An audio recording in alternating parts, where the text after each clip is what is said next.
Say used to be referred to as no such agency. The first episode details their involvement in the capture of Osama bin Laden. You can catch new episodes of that on Thursday through mid-October. Interesting development from a government agency. That does it for us today at America Decides. We'll be back with another edition Monday at 5 p.m. Eastern. The Daily Report with John Dickerson starts right now.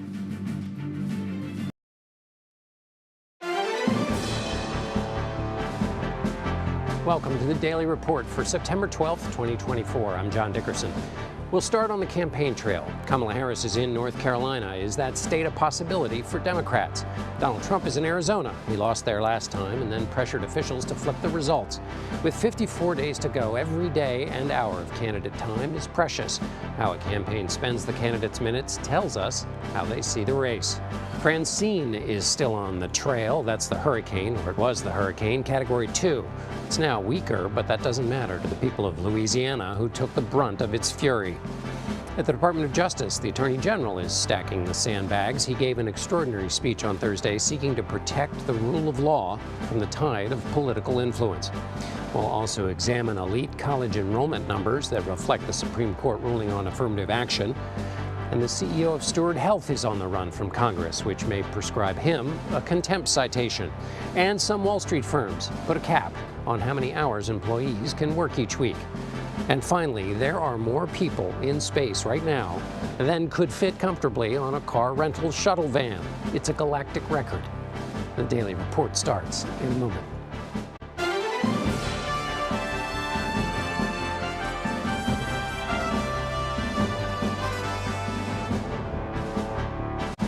Hello, thank you for joining us. We begin our report on the campaign trail. Donald Trump and Kamala Harris traveled to battleground states Thursday for the first time since their debate earlier this week. Former president traveled to the western border state of Arizona, while the vice president is focusing her energy on North Carolina, a state that went to Trump the last two elections. The two won't see each other on the debate stage again, it seems. Thursday, Trump put the kibosh on that. Meanwhile, Harris gained yet another Republican endorsement. Former Attorney General under President George W. Bush, Alberto Gonzales. He announced his support for the Democrat Thursday. He called Trump, quote, the most serious threat to the rule of law in a generation. In the rule of law in Georgia, a judge threw out 2 of the 10 charges against Trump in the Fulton County election interference case that is on hold for the moment. The judge said the charges of conspiracy to commit filing false documents and conspiracy to commit forgery belonged in federal court. CBS News political correspondent Caitlin Huey-Burns joins me now from Tucson, Arizona. So, Caitlin, is that it for the debates? No debates? It's over? No more? Well, John, good to see you. As you may know, when it comes to Donald Trump, never say never, but he did make it pretty clear today through a Truth Social post, and actually starting off his rally here in Tucson, Arizona, by saying there will not be a third debate. And he also took to the stage here in Arizona, and right off the bat in this first post-debate rally, spent a significant amount of time criticizing the debate moderators, calling the debate rigged, really kind of feeding into the rhetoric that we saw from his campaign in the wake of that performance, and declaring victory, in his words, from that debate, but at the same time arguing that he doesn't want to do another one. Now, CBS News has offered another debate in October for the 2 presidential candidates. We'll see if any minds are changed before then. We also, of course, are having a vice presidential debate on October 1st. That is still on the books, of course. But it's telling, John, that the former president spending the top of his speech, which, he's coming here to focus on immigration and the economy, but focusing the top of this appearance on criticizing the moderators of that debate a couple of nights ago. Fascinating. All right, so let's stay with former President Trump for the moment. What's the sense, and I know he's just started talking about how he's going to spend basically the next 54 days?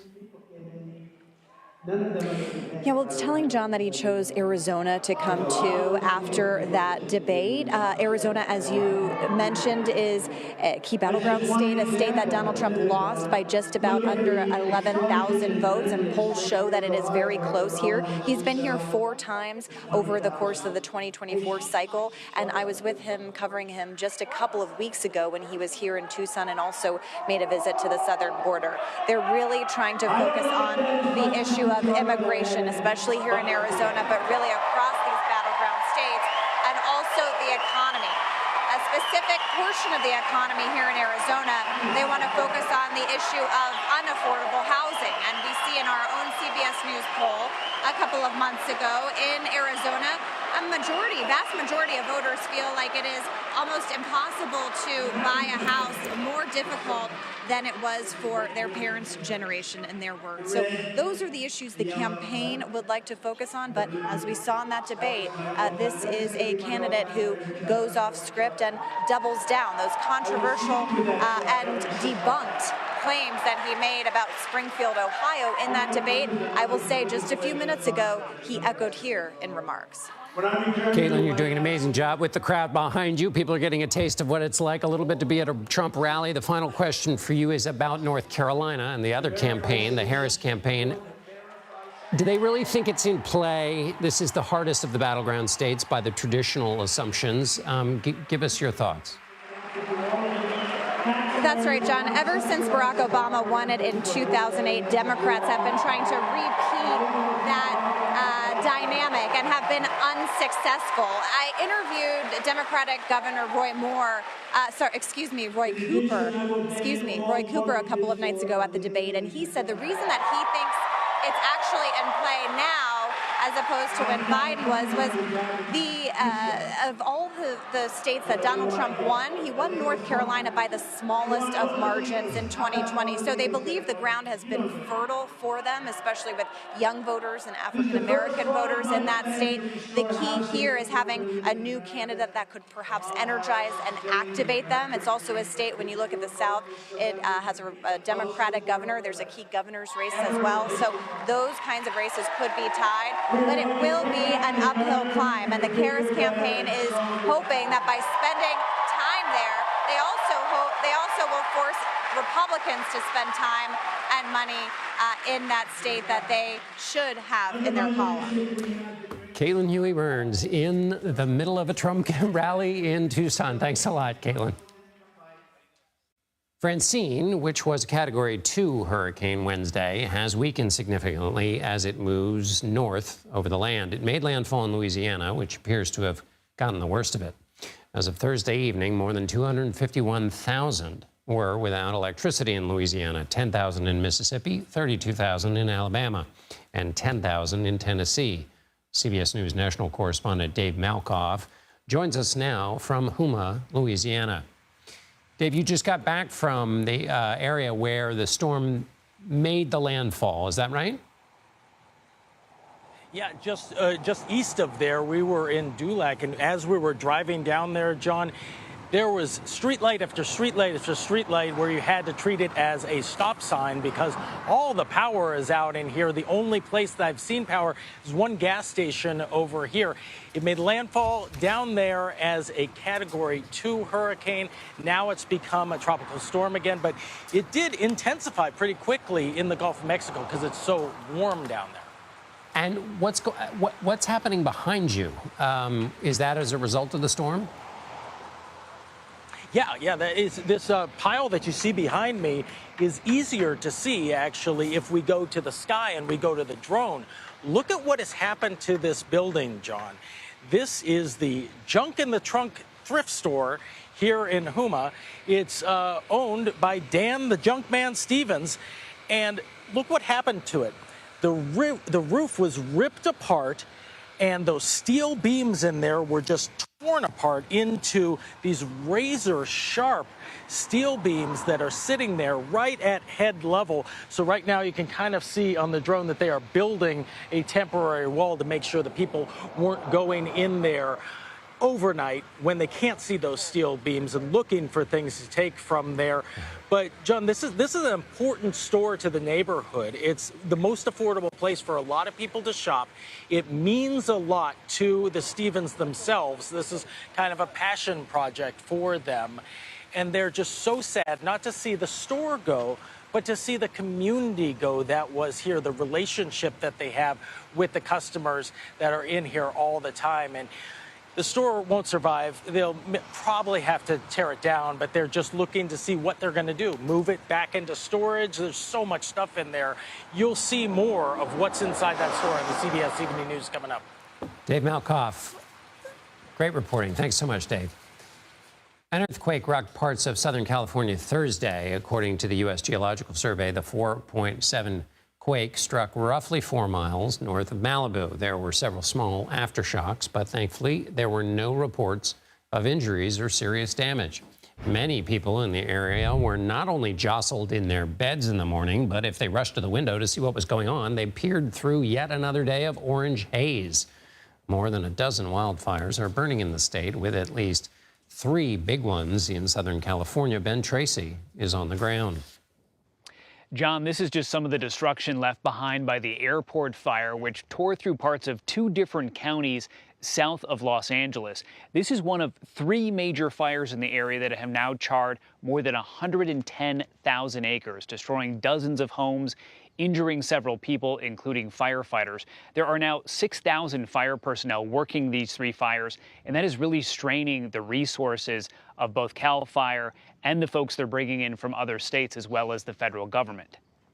Now, the cause of 2 of these fires is still being investigated, but as it pertains to the line fire in San Bernardino County, officials there believe that is actually arson, and they have now charged 34-year-old Justin Holstenberg, who investigators say intentionally started that fire.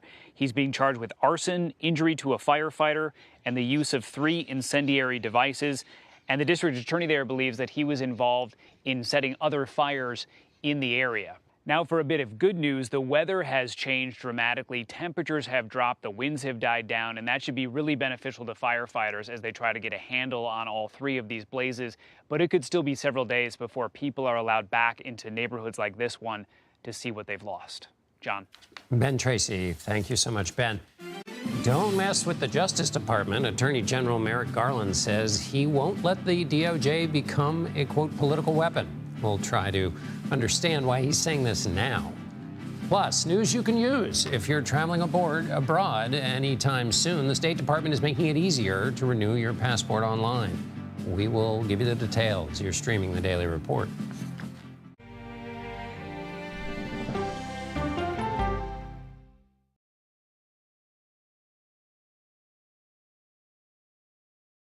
These are the stories 1, 2, 3, go! Of we, the people.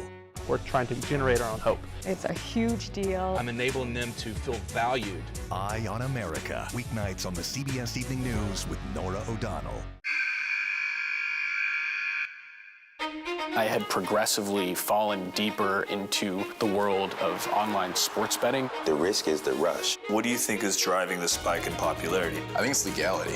If it's legal, I'm going to use it. There are ways to bet when you are 18. We've created an epidemic of child gambling. You can't walk into a male dormitory in a college campus without sports betting happening. It's America's most neglected problem. I used sports betting as a way to escape, when in reality, I'm choosing self-destruction. Whatever I had left, it was gone. The purpose of the industry is to get you to play to extinction. And that means until all your money is gone.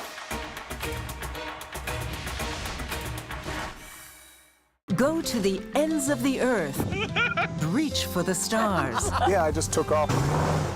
That kind of thing. Oh, that's pretty good. Because there's always something new under the sun on CBS Sunday morning.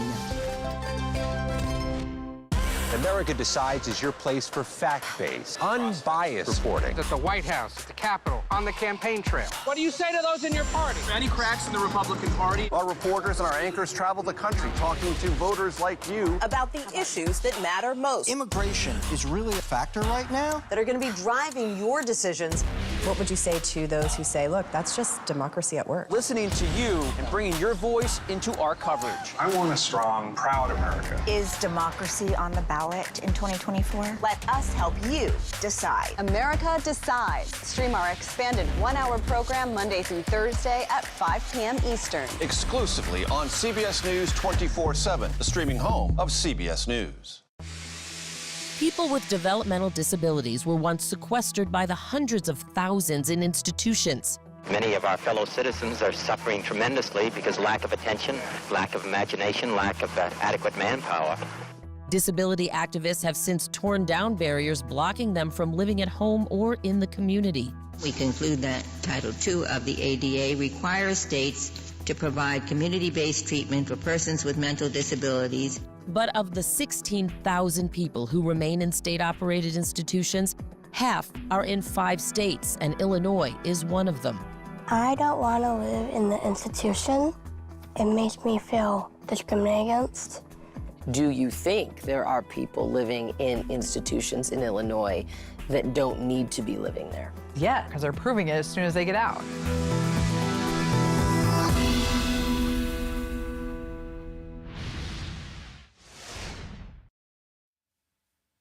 At the start of the year, Donald Trump told congressional Republicans to block border security legislation. Now, Senate Majority Leader Chuck Schumer is testing whether Republicans will pass something that Donald Trump says he does want. Schumer plans to bring a bill to the Senate floor next week to make insurance companies cover in vitro fertilization treatment. Trump recently said he would push for such a measure. Republicans in the Senate, not so much. They blocked a similar bill in June that would have made access to IVF treatment a right and mandate insurance plans cover it. The issue has become a secondary front in the political battle over reproductive rights. The Chinese government could hoist America's maritime industry into chaos through the cranes used at seaports. That's according to a joint investigation from 2 Republican-led House committees. The probe says technology inside the cranes from a Chinese crane maker known as ZPMC could allow China to gain access to sensitive data or disrupt maritime operations. The company's cranes account for 80% of cranes used at American ports. Lawmakers say ZPMC have already asked multiple times for remote access to the cranes at various ports. The Biden administration announced plans in February to invest billions in replacing Chinese-built cranes. Attorney General Merrick Garland denounced what he called an escalation of attacks against the Justice Department during a Thursday speech that got fiery and emotional at times. Our norms are a promise that we will not allow this nation to become a country where law enforcement is treated as an apparatus of politics.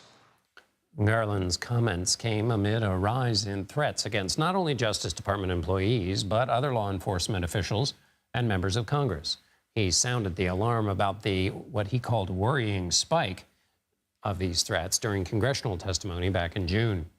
CBS News congressional correspondent Scott MacFarlane has been following this story. He joins us now from Capitol Hill. Scott, what prompted the timing? Why now for the Attorney General to hold this press conference?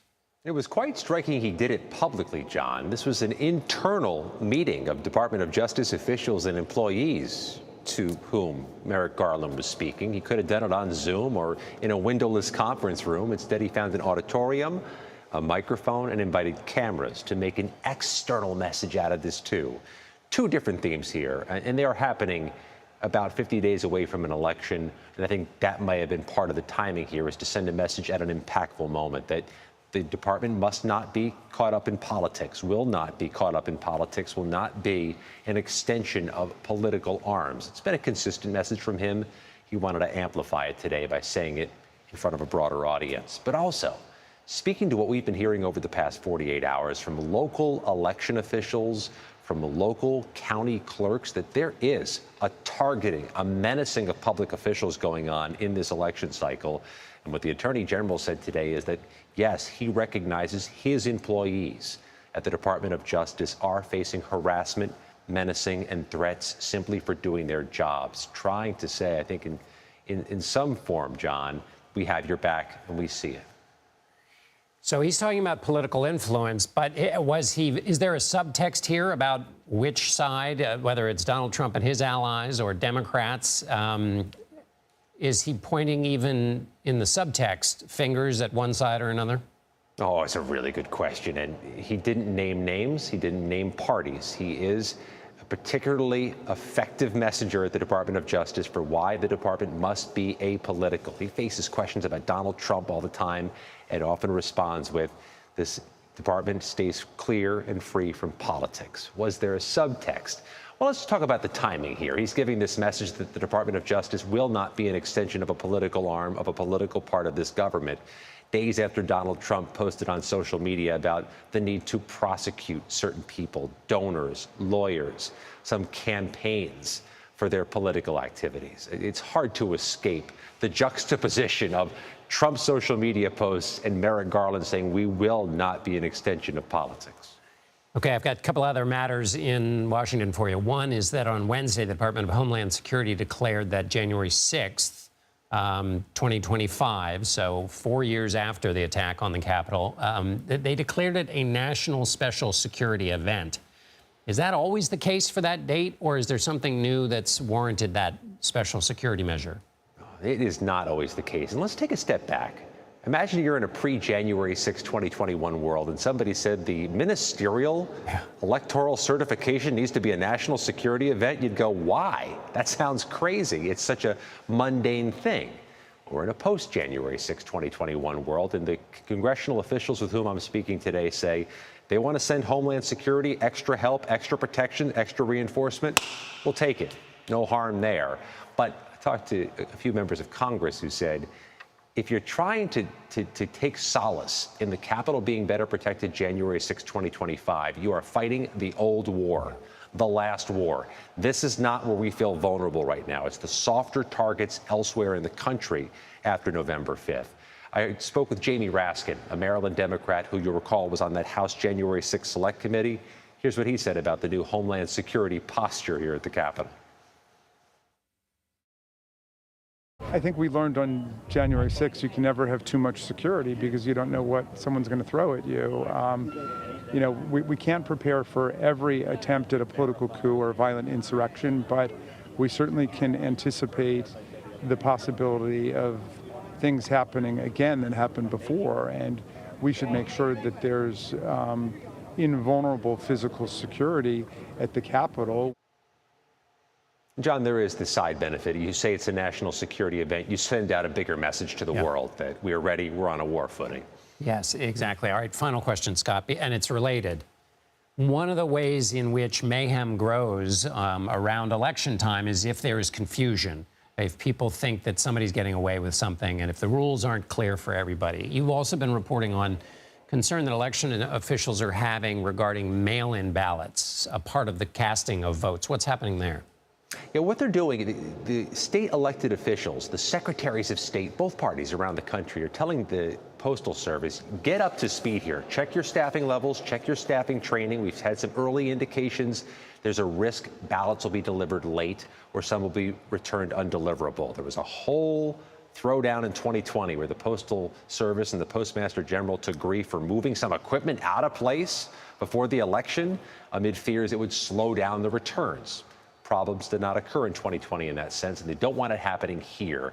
John, what I'd say is it's not a 5-alarm fire. It's just like a fire drill. Let's get up to speed. The same way if your son or daughter comes home with a bad grade on the midterms, you say, get your act together if you want the report card to look better when the semester ends. Scott McFarland with the analogies and fielding all the ground balls for us. Thank you so much, Scott. Now to Ukraine. President Volodymyr Zelensky has accused Russia of escalating the conflict by attacking a civilian ship transporting grain in the Black Sea. CBS News foreign correspondent Ian Lee has more on the missile strike. Ian's in London. Ian? John, this is a significant move by Moscow. The ship was carrying grain to Egypt when a Russian missile hit it, and there were no reports of casualties, but this is an escalation of tensions. This is the first time a civilian ship carrying grain has been targeted since the start of the invasion in 2022, and the attack happened close to the waters of NATO member Romania. And this comes as Ukrainian President Volodymyr Zelensky says Russia has launched a counteroffensive in the Kursk region, and Moscow hopes to dislodge Ukrainian troops after they stormed across the border 5 weeks ago. But Kyiv says it anticipated the response. Today, Secretary of State Antony Blinken ended a tour of Europe focused on the war. Ukrainian officials pleaded to let them take off the gloves and use long-range missiles deep into Russia. So far, weapons like the British Storm Shadow and the American Army Tactical Missile System are limited to defensive strikes inside the country. Anticipating any change in policy from Washington, President Vladimir Putin warned that allowing such long-range strikes would mean that NATO nations like the United States and European countries are at war with Russia, and that Moscow would make decisions based on those kinds of threats. But these strikes by Ukraine would likely be part of what President Zelensky is calling his victory plan, which he is expected to present to President Biden later this month. John? Ian Lee in London for us. Thank you very much, Ian. Last week, a 26-year-old American activist was killed during a violent riot involving Palestinians in the West Bank. Tuesday, Israel's military said one of its soldiers was unintentionally responsible, but an investigation by the Washington Post undermines the IDF's account.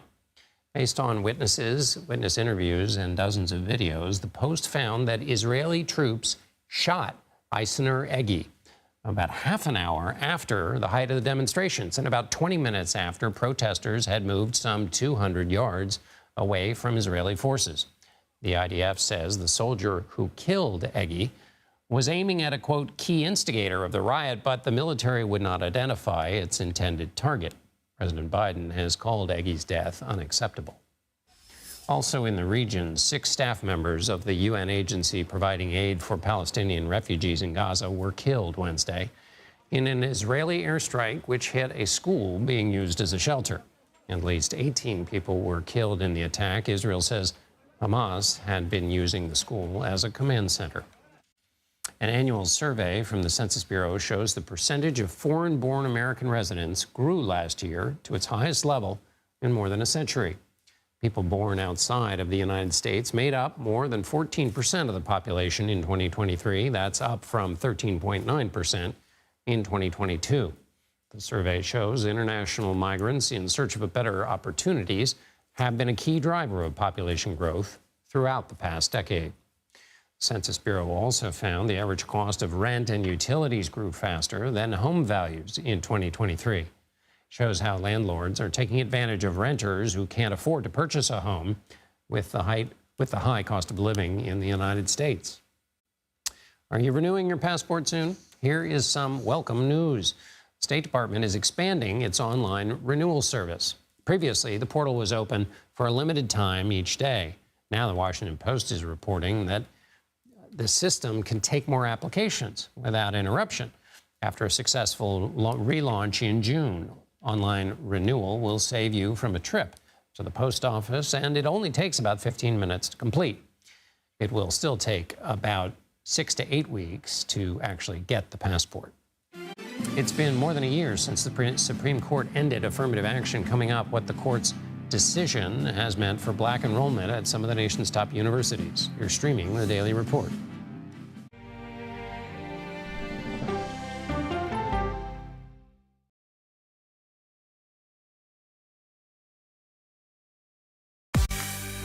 On our places, bright shiny faces. When you wake up in the morning, we want to be your go-to team. Nate has one of the quickest minds I've ever seen. Tony has a way of making people feel comfortable. Gail has this unbelievable knack to ask the question that you're asking at home. I've been told I could talk to a tree, and that's pretty much true.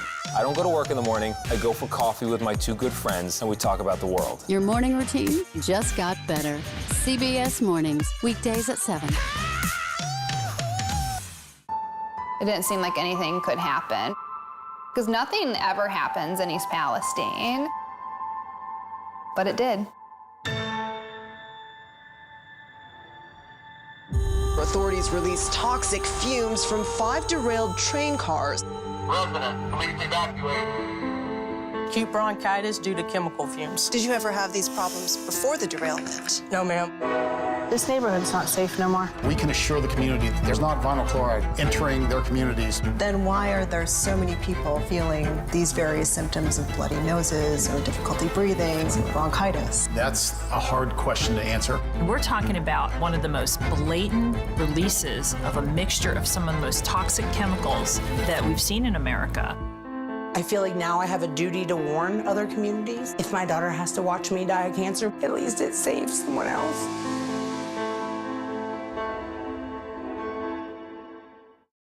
This case. It's like a screenplay, something straight out of Hollywood. But it's not fiction. It's 48 hours. Human remains found this week. 4 families shattered. There's no physical evidence. The mystery would haunt investigators for years. There's some questions that have to be asked and need to be answered. Like a John Grisham novel. A gripping true crime original. 48 hours. Now streaming on the free CBS News app. Stories that inform. You can be really old at 60, and you can be really young at 85. Inspire. How do we unlock the power within ourselves to be who we want to be? And brighten your day. The best part of fame is making people feel good. Always send the people home happy. Make every day a little more like Sunday morning. Here comes the sun. Stream now on the free CBS News app. Hello, everyone, and welcome to our Dragon capsule here in space. Sightseers in space, the thrill of a lifetime. Seeing the Earth from space, it was so exhilarating. But the risks that come with the territory. There have been 4 fatal accidents. That's a 1% fatal accident rate. Might make you look before you launch. If you had 1 out of 100 airplanes falling out of the sky, we'd have a public crisis. Space tourism, now streaming on the free CBS News app. Welcome back to the Daily Report. I'm John Dickerson. Here are some additions to our top stories. More than 300,000 people are without power after Hurricane Francine slammed into the Gulf Coast Wednesday evening. Louisiana is seeing the most outages. By Thursday morning, the storm had downgraded to a tropical depression. It's expected to bring heavy rain to parts of Mississippi, Alabama, and the Florida Panhandle. A Georgia judge has dropped 2 charges against former President Trump in his election interference case. The 2 counts relate to conspiracy and filing false documents. In the dismissal, the judge said in the Georgia case, those charges fall under federal jurisdiction. 8 charges now remain of the original 13. A judge has struck down an abortion ban in North Dakota, saying the state constitution provides the right to the procedure before the fetus is viable. The state currently does not have any clinics performing abortions. The last provider moved to Minnesota after Roe versus Wade was overturned. Local media in Springfield, Ohio, are reporting that city, county, and school buildings were forced to close Thursday over a bomb threat related to immigration in the city. Police have since given the all clear to the sites targeted. According to the Springfield News-Sun, the city's mayor said the threat came from someone who claimed to be from the area and who was frustrated with the Haitian immigration issues. Springfield was thrust into the national spotlight following baseless claims migrants were abducting and eating people's pets. Police say there are no reports of that, but Donald Trump repeated the lie during Tuesday's presidential debate. Elite colleges play a big role in shaping leaders and setting expectations about the possibilities in America and who has access to them. Admissions to those schools had to change when, more than a year ago, the Supreme Court ended affirmative action. Now enrollment of black students is down.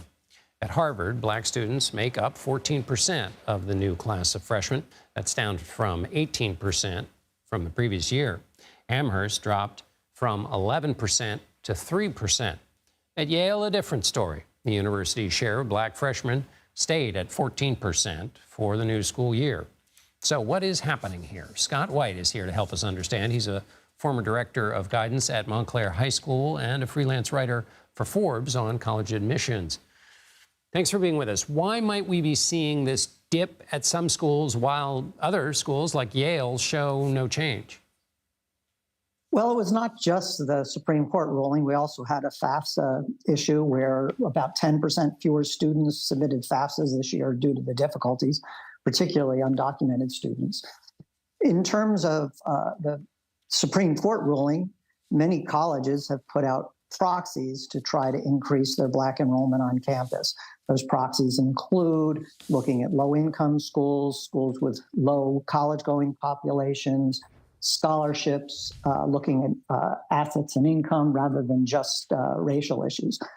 For some schools like Amherst or MIT, which saw large drops in Black students, they're very specific students. Amherst is a small liberal arts college. MIT is a technical school. I think the schools that had more success in maintaining diversity within their campuses were schools that were more schools that didn't have that same kind of specificity that students might have trouble matching up with. And Scott, quickly, just remind us what FAFSA is and the snafu there. Right, the FAFSA is a free application for federal student aid. They were doing an update this year, and it was a real mess. Applications were not being processed on time. Up until recently, very many students could not apply, but recently the numbers have improved. But that has been something that has also affected students applying to college. As a matter of recruitment for these elite colleges, how important is diversity and having a diverse student body for attracting the kinds of students these schools want? Well, diversity is important for a number of reasons, but if not for none other, that students learn from other students that are not like them. But diversity is not just diversity of color, it's also diversity of income, diversity of racial and ethnic backgrounds. So there are many ways of increasing diversity. Some schools have scholarships. Rutgers gives out a scholarship for a community college. Some students are flying in students who might be low income. Most colleges are putting a diversity question on their application. But the reality is that diversity is something that colleges value, but it's tough with the Supreme Court ruling. What many colleges are doing is increasing the number of low income students on their campus, which will also bring in a lot of diverse students. That is something that only the better endowed schools can do, though. Lower endowed schools cannot necessarily do that, but schools like the Ivy Plus schools certainly can do that. If I had my say, I would have an American Care Act for colleges where students only spent what they could afford, or increasing the Pell Grant by doubling that. Those are two things that would do much more effective increase in the minority populations of colleges rather than some of the actions they've been taking. Finally, Scott, let me ask you about this. After the Supreme Court's decision on affirmative action, Justice Neil Gorsuch, among others, criticized legacy admissions, which is basically preferential treatment for the children of alumni. 4 states have banned it for public colleges. How much of an edge do students typically get if one of their parents went to one of these elite schools when it comes time to trying to get in? Well, I will mention that a number of public and private schools have eliminated legacy admissions, places like Texas A&M and University of Minnesota on the public end, places like Wesleyan and Amherst on the private end. Legacy admissions is more of a thumb on the scale. But the problem with legacy admissions is mostly the optics of legacy admissions, because it deals mostly with wealthy and white individuals who are getting that advantage from historical processes before that. Colleges, if they really want to affect diversity within their schools and they want to limit the preference for students who are not diverse, things like adjusting athletic recruiting and might have a much bigger impact than that. My experience is that legacy students have a thumb on the scale. My experience is that athletes have this incredible increase in admissions likelihood. So that, in my opinion, the optics of legacy admissions are difficult, but the reality is that athletic admissions have a much bigger impact. Scott White, thank you so much for that insight, Scott. Thank you very much. Nice to talk to you. The head of the NYPD has stepped down. Coming up, the ongoing corruption probe that led to his resignation and what it means for one of the largest police forces in the country. You're streaming The Daily Report.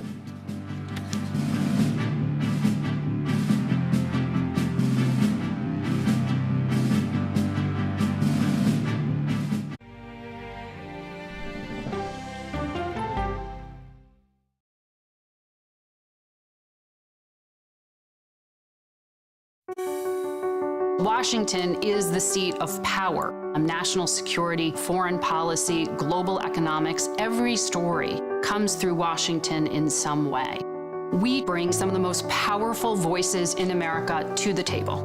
We don't just ask the questions, you have to go deeper. We try to understand what's at the heart of the issue we're talking about, to then come forward with solutions. Face the Nation on CBS. The justices ruled that Harvard and the University of North Carolina violated the Constitution. In the aftermath of the Supreme Court decision to end affirmative action in college admissions, uncertainty sets in for some students of color. Affirmative action really gave us an equal opportunity. CBS Reports explores the historic decision and what it means for those chasing an opportunity to change their lives. I knew that college was the ticket to break this cycle. The end of affirmative action, now streaming on the free CBS News app. America Decides is your place for fact-based, unbiased reporting. At the White House, at the Capitol, on the campaign trail. What do you say to those in your party? Any cracks in the Republican Party? Our reporters and our anchors travel the country talking to voters like you about the issues that matter most. Immigration is really a factor right now that are going to be driving your decisions. What would you say to those who say, look, that's just democracy at work? Listening to you and bringing your voice into our coverage. I want a strong, proud America. Is democracy on the ballot in 2024? Let us help you decide. America Decides on CBS News 24/7. Stream our expanded one-hour program Monday through Thursday at 5 p.m. Eastern. An original documentary from CBS Reports. AI is among the most world-changing technologies ever. Curing diseases, scientific breakthroughs, making lives better. They can help us with medical discoveries, scientific discoveries, doing better agriculture, having cures for things like Alzheimer's. It's also going to really transform the way we work. The uplifting potential of artificial intelligence is limitless. It gives you a friend, somebody to chat with 24/7 that is non-judgmental. He makes me feel loved and desired. And so are its downfalls. The problem with all this AI is that it's unpredictable and uncontrollable. The choices we make now will have lasting effects for decades, maybe even centuries. The ChatGPT revolution, now streaming on the free CBS News app. We are about to see American weapons in the hands of Mexican cartels. A gun pipeline to Mexico. We are arming the cartels. 100%, no doubt about it. Happening right under our noses. Who's doing something about this? Nobody. A CBS Reports exclusive. Most Americans have no idea that we are effectively arming the enemy next door. This is the story the American people need to know. Arming cartels, now streaming on the free CBS News app. New York City's police commissioner has resigned. Edward Caban stepped down Thursday after federal officials seized his phone as part of a larger investigation involving high-ranking city officials. The U.S. attorney in Manhattan has not said who the target of the investigation is. Marcia Kramer with CBS News New York has more. A short time ago, I accepted the resignation of the NYPD Commissioner, Edward Caban. He concluded that this is the best decision at this time. It was the answer to the question hanging over the mayor ever since federal agents raided Caban's home and seized his cell phone, along with his twin brother James and other police officials, in a probe set to focus on possible corruption and the role of James Caban in nightlife enforcement. I respect his decision, and I wish him well. Although the dramatic sweep, which also hit other members of the mayor's inner circle and was said to involve a different set of allegations, happened more than a week ago, Caban resisted calls to step aside, insisting he had done nothing wrong, even telling me personally that the rumors of him resigning were, quote, false. Apparently, he finally concluded he had no other option. In a statement to members of the department, Caban said in part, quote, "My complete focus has always been on the NYPD, the department and people I love and have dedicated over 30 years of service to. However, the news around recent developments has created a distraction for our department, and I am unwilling to let my attention be on anything other than our important work or the safety of the men and women of the NYPD." Caban, the first Hispanic to lead the department, was sworn in as the 46th commissioner of the NYPD in July 2023, replacing Keishant Sewell. Caban's interim replacement will be Bronx native Thomas Donlan, a former FBI agent, member of the Joint Terrorism Task Force, and one-time director of the State Office of Homeland Security. He investigated the 1993 Twin Towers bombing and al-Qaeda attacks on U.S. embassies in Africa and the U.S. coal in Yemen. In a statement, Donlan said, quote, "My goals are clear. Continue the historic progress decreasing crime and removing illegal guns from our communities, uphold the highest standards of integrity and transparency, and support our dedicated officers who put their lives on the line every day to keep us safe." Tom joins a team at One Police Plaza that is relentlessly dedicated to public safety and protecting New Yorkers. That is why New York is the safest big city in the world. Some major U.S. banks are implementing new rules about working hours in an effort to address accusations of young bankers being dangerously overworked. J.P. Morgan will cap junior investment bankers' hours at 80 a week. For reference, that's about 16 hours a day, 5 days a week, or if you're working 7 days a week, that's 11 hours a day. Bank of America is launching a new system to ensure employees also follow an 80-hour-a-week cap after a Wall Street Journal report revealed managers would encourage employees to lie about their hours. The changes come a few months after a 35-year-old Bank of America associate died of a blood clot after working multiple 100-hour work weeks. But the protections are not industry-wide. Goldman Sachs and Morgan Stanley have no formal caps on working hours. Indiana Fever star Caitlin Clark is offering a bit of an explanation for why she liked Taylor Swift's Instagram post supporting Kamala Harris. When asked if it meant she also supported Harris, Clark told reporters, quote, "I have this amazing platform. I think the biggest thing would be to encourage people to register to vote. That's the biggest thing I can do with the platform that I have. That's the same thing Taylor did." Swift posted that she would vote for Harris after Tuesday's presidential debate, saying the vice president fights for rights and causes she believes in. Still to come, John Bon Jovi may have the gift of music, but he also has the gift of kindness. The rock star helped save a life. We'll bring you the story ahead on the Daily Report.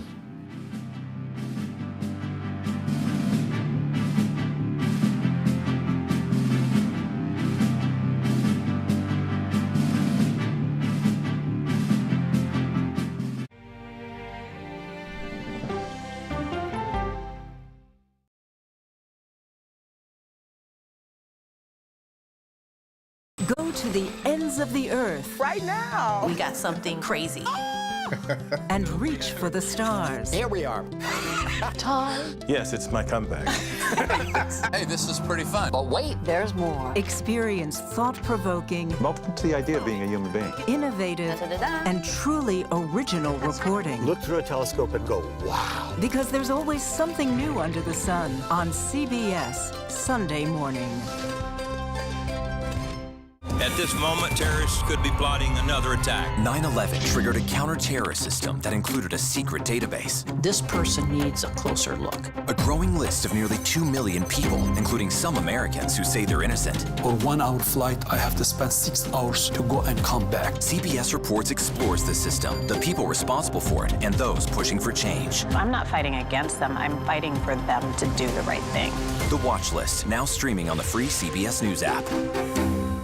Don't miss true crime anytime you want, anywhere you go. With the 48 Hours podcast. Real crimes, real lives, real justice. There's some questions that have to be asked and need to be answered. Listen to 48 Hours on Apple Podcasts.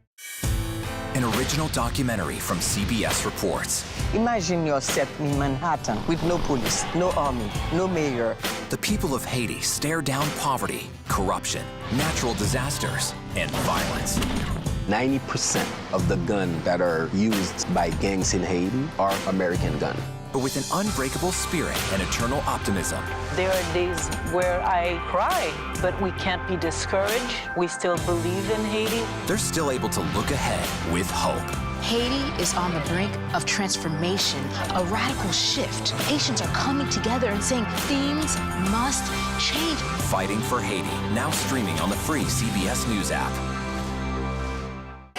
Hey there, welcome to The Uplift. I thought she was a groom, and I stepped back and I went, oh, you're the queen. She's going to be with me every instant that I'm alive. I just wanted to see if you'd go to Disneyland with me today. I look over at him and he's smiling. I'm going to remember that the rest of my life. They told us when he was going to be born, he was only going to live for 30 minutes. It's really a miracle that he's with us today. The Uplift. Stream now on the free CBS News app. When you wake up in the morning, we want to be your go-to team. On our places, bright, shiny faces. I don't go to work in the morning. I go for coffee with my two good friends, and we talk about the world. Your morning routine just got better. CBS Mornings. A CBS News investigation. People looking for love, finding their life savings gone. This could happen to anybody. And sometimes losing their lives. Anything for love. Now streaming on the free CBS News app. Now, a story about being in the right place at the right time. Police in Nashville are praising Grammy-winning rock star John Bon Jovi for saving a woman from jumping off the ledge of a bridge over the Cumberland River. Bon Jovi was filming a music video Tuesday night when he noticed the woman. Video shows the musician and another person speaking to her, carrying her to safety, and then giving her a hug. The woman was taken to a local hospital for treatment and further evaluation. John Bon Jovi has not responded or made a comment. A reminder, September is Suicide Prevention Awareness Month. If you or someone you know needs help, the National Suicide Prevention Lifeline Network is available 24 hours a day, 7 days a week.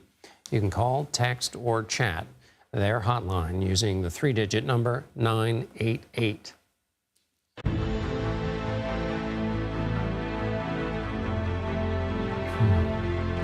SpaceX Polaris Dawn mission has successfully completed the first ever commercial spacewalk. Billionaire Jared Isaacman, along with his crew of 4 others, launched into space on Tuesday. On Thursday, 2 of them took turns floating outside their Crew Dragon capsule for nearly 2 hours. They were testing the new SpaceX flight suits. The mission also marks the highest altitude a U.S. spacecraft has reached since the Apollo moon mission. It is also the furthest that a woman has ever traveled into space. There are now a record 19 people orbiting the Earth. The new record was set when the Russian Soyuz capsule was launched into orbit Wednesday. The 3-person crew joined several others on the International Space Station. Others in the hood included 3 who are aboard China's Tiangong space station. The record for most people in space overall is 20, but the 19 people in orbit are the most past the Kármán line, Earth's boundary to space. Back now to weather. The remnants of Hurricane Francine will be felt in several states as the system moves north. For more, here's meteorologist Mike Bettis from our partners at the Weather Channel. We're still watching the remnants of Francine, then potentially the next tropical system that could form close to our shores. There's a look at the high-resolution future radar. You can see plenty of showers still to go, very windy conditions as well, but rain from the southeast past the Ohio River. This could be over the course of the next couple of days, as what's left of Francine doesn't really want to move all that much. Some of the heaviest of rain likely to happen here in Georgia, Alabama, then up through Tennessee. Some pockets of 3 to 5 inches of rain still to come, which may cause additional flooding. Oh, and there's an area to watch here off the Carolina coast as well. This could form going into late weekend, producing some heavy rain through North and South Carolina. And you can see some heavier rain could form, according to the computer models, through North Carolina up through Virginia. That's wet and windy conditions in the east. Now to the west, hot, dry, windy conditions here, fanning flames of wildfires. Red flag warnings in effect here across the Intermountain West and across the high plains. But notice there's not a lot of rain in our forecast, meaning all the locations where we have fire are not getting a whole lot of help from Mother Nature, including the large blazes burning in Southern California. And for the latest, you can check us out on the Weather Channel on cable and now on your favorite TV streaming device as well. Mike Bettis, thank you. The CEO of Steward Health Care had an appointment with Congress Thursday, but failed to show. The no-show could cost him Ralph Delatorre faces a contempt of Congress vote. The Senate Committee on Health, Education, Labor, and Pensions, or HELP, accuses him of financially benefiting from the bankruptcy of his company. His lawyers said he did not attend the hearing because bankruptcy proceedings are still ongoing. Steward had previously owned about 30 hospitals across 8 states. The bankruptcy led to massive layoffs and 2 hospital closures in Massachusetts. Though the CEO didn't show, nurses who used to work for him got a chance to speak before lawmakers on Thursday. I worked 20 years in the ER. I have lost count of the number of times I've been assaulted. There is a shortage of nurses who want to work in unsafe situations. There to actually help patients. They're there to make money. They'll never know what it's really like, where the rest of the people that are there in their hospitals are the ones suffering from their choices. For more on this, we're lucky to have CBS News Chief Medical Correspondent Dr. John LaPook with us. John, you have been looking at Steward Health for 2 years. Yeah. What have you found? Well, you know, we met with Senator Markey from Massachusetts and Senator Cassidy, who's a physician from Louisiana. And they are outraged because they are now finding out what we've been finding out, which is that one of the plays that's happening is that a private equity-backed company goes into a troubled neighborhood, a troubled hospital, and they say, you know what, we're going to buy that hospital and we're going to help it. Fine. So they buy it and they get like $1 billion, say, for the sale, and that's from a REIT, from a real estate investment trust. And we're going to take it and we're going to reinvest it into the hospital system. But what they're actually doing, what they've done in a number of cases is they've taken a huge chunk of that, hundreds of millions of dollars, and put it in their own pockets. And then they say, well, oh, you know, we tried the best we can, and these hospitals, you know, we got to shut them down. So hospitals are being shut down. Hospitals, we heard testimony today. I heard the whole couple of hours of testimony from just outraged nurses. They didn't have the supplies. They didn't, you know, the air conditioning system last month in Phoenix didn't work, and the temperatures went to 99 degrees. The health department came in and shut down that facility. So on and on and on. The basic story is that private equity is able to operate in anonymity. You know, the books aren't open, so they're able to say whatever they want. And then now what's happened is we've gotten a peek behind the scenes, and Sheena Samu and Mike Kaplan have been instrumental in just meticulously going behind the scenes and finding out the details. And suddenly when you open up the books and you say, wait a second, something's wrong here. Yeah. Well, since there's more to come, we'll have you back for more of it. John LaPook, thank you. Here's a look at some of the stories we're covering in our next hour. Vice President Harris and former President Trump are at odds about the possibility of a second debate. We will assess their campaign strategies in the remaining months before the election. Plus, Francine brings heavy flooding and knocks out power in parts of the Gulf Coast. We'll have a report on the aftermath from the ground in Louisiana. And Attorney General Merrick Garland says he will not let the Justice Department become a political weapon. We'll explain the forces threatening the DOJ ahead of the election. You're streaming CBS News.